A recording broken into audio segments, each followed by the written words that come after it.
tuli bakambwe nnyo oye tetwagala kutumanyira. Ekyalo kino kyagwamu nabe oluvannyuma lwa ssentebe waakyo Nsubuga Zeveriyo okufa ng'okusinziira ku tteeka omumyuka we Nantume Immaculate yalina okudda mu bigere bye kyokka naye n'afa wiiki ewedde ng'essaawa eno sitampu eri mikono gy'atwala eggombolola eno. Abeera atya ate nga bamuwa sitampu y'erosi. Embeera eno yereesewo olutalo era neeyuzaamu ekyalo kino ng'abatuuze abasinga obungi bagamba omuwandiisi w'ekyalo Mwasa Bone yalina okudda mu ntebe kyokka nga waliwo ab'olubatu abagamba nti ssentebe wa LC eyokubiri Haji Kagangayi Muhammad y'aba agikwatamu.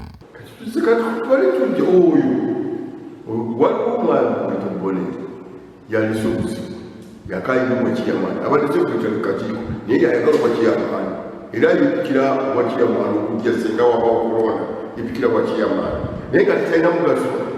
era tetujjaga abadde nga tekwitale niye obuyinza bune amayikirizaga nekiyamani akyali mulamu natandika okukola ebintu gabagaki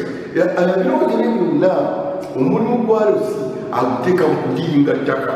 Abawagizi ba Bone beekokkola Haji Kagangayi kyokka ate naye n'abamu ku bamuwagira bagamba nti basaanye okukulembera ekyalo. Omuntu ali endagaano nze kamwa koogera yakwata endagaano nga nekitaawo akyali mulamu ku endagaano gyatugulizaako ettaka n'amaana n'agirya n'atukubira enduntu mu byeko ettaka n'ekasuka mipiira gy'emmotoka abaagala obujulizi muje ku kyalo bino naye yabikola nga nekitaawo akyali mulamu kati bagamba bamusikiriza Kaganganya Muhammad omuyaayo omukumpanya amanyiddwa ekyalo kyonna eyalemerwa n'okutebenkeza amakaage abaana babwe babitogomya ekyalo n'awayiriza ekyalo nga twebuuza nti chairman owa LC2 ate akwata atya sitampu ya LC1 tetujja kubikkiriza era kyekituleese wano ku wabula ssentebe w'eggombolola eno Ntume Peter agamba nti etteeka lirambika nti ssentebe bw'afa omumyuka we yamusikira nti ate omumyuka bw'afa asikirwa omuwandiisi nga n'olw'ensonga eyo Bone ye mutuufu okukulembera ekyalo. Kakati ne bakwata sitampu ne bagimpa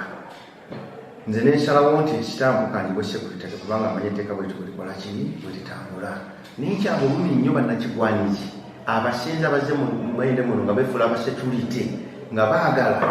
okukwata sitampu bagiwe chairman LC2 ku mpaka era ye meeting simanyi kunoofuna omukisa nze gyeŋŋambye tekijja kubeera mu meeting ya bannakigwanyizi ebyeyagaliza. Yakulembera eggombolola eno yeebalamye okulabikako mu kamera zaffe naye nga kitegeerekese nti asabye abatuuze bano okukkakkana era bamanye nti bakugoberera amateeka kye gagamba oba baagala oba tebaagala.